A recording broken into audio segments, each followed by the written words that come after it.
Once there was a rhythm to daily life that required both patience and presence, a quiet choreography of skills that wove practicality with ritual. Before automation, before instant gratification, the world asked a little more from our hands and a little more from our minds. This is a story of those small arts, the abilities once second nature to an entire generation, now slipping quietly into memory. It begins with the sound of a rotary phone, that steady click, click, click as a finger traced the arc of numbers. Every call required intention. Each digit dialed carried the small pause of thought, the waiting hum that bridged one person to another. There was no speed dial, no quick disconnect. Communication was slower, but somehow closer. Letters, too, were an act of craft. Handwriting had rhythm and style, shaped by the pressure of pen against paper. The act of addressing an envelope, licking the stamp and sending it off, carried anticipation. A connection stretched across days, not seconds. When a reply arrived, it felt like a small miracle touched by the very hands of another person. In the kitchen, knowledge lived not in devices, but in instinct. Boiling water, kneading dough, reading a recipe not from a glowing screen, but from the folded pages of a family cookbook. There was a trust in the senses, in smell, in taste, in the memory of how long was long enough.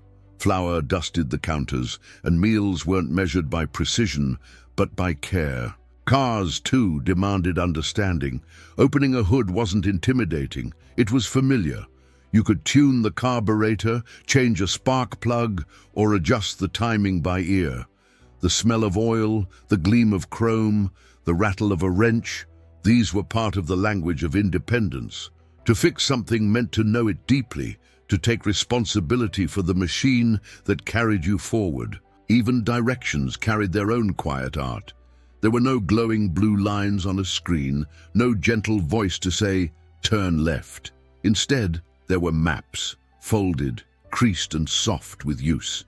You read the road, you watch the horizon. A sense of direction wasn't given to you, it was built one journey at a time. In offices and schools, typewriters sang a steady rhythm, click, clack, ding. Mistakes couldn't be erased with a tap. They demanded patience, a careful retype, a steady hand. The sound filled the room like rain on a tin roof, constant, deliberate, human. Each word carried weight, each page an imprint of the writer's will. Music, too, required touch. There was no playlist, no shuffle. To listen was an act of ceremony, choosing the record, sliding it from its sleeve, lowering the needle with care. You didn't skip the track, you lived inside it. The warmth of analog sound filled the room, imperfect but alive, like conversation.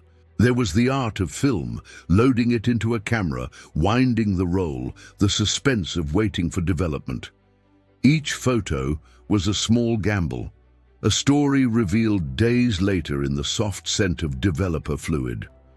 You couldn't retake the moment, only treasure it as it was. Money itself moved differently then. Balancing a checkbook was an exercise in trust and mathematics, numbers written in ink, columns neatly aligned, the month's story told in deposits and withdrawals, carried out by hand. Mistakes weren't fixed by software. They were understood, corrected, learned from. And when something broke, a toaster, a toy, a lamp, you didn't throw it away, you fixed it. Tools were kept close, manuals even closer. There was pride in understanding the inner workings of things, in knowing that with patience and care, most problems could be mended. Photographs filled albums, not clouds. Music was shared through mixtapes, not links. Skills weren't downloaded. They were handed down, person to person, across kitchen tables and garage benches. Each of these small acts was a thread in a larger fabric, a world that valued learning by doing. There was a humility in that, a quiet belief that self-sufficiency was its own reward. These weren't just skills, they were habits of heart and hand that taught focus, resilience, and care. Today, many of them have faded. The rotary phone sits silent, the typewriter's keys are still, the roadmap folds in on itself, its creases worn but unread. yet their echoes remain. Every time we crave the slow satisfaction of building, fixing, or creating with our own hands, we're reaching back toward that rhythm. The world has changed, the tools have evolved, but the lessons, patience, attention, craftsmanship, still whisper beneath the noise of progress. They remind us that convenience, for all its wonders, can never replace connection. And so we remember the click of a phone dial, the soft resistance of a typewriter key, the smell of gasoline and ink and paper. These are not just memories. They are reminders of who we were when the world still asked us to participate fully, to meet it with both hands open. A generation once learned these arts out of necessity. Today, we revisit them out of longing, because somewhere, deep within us, we know that every turn of the dial, every line of ink, every map unfolded, was never just a task.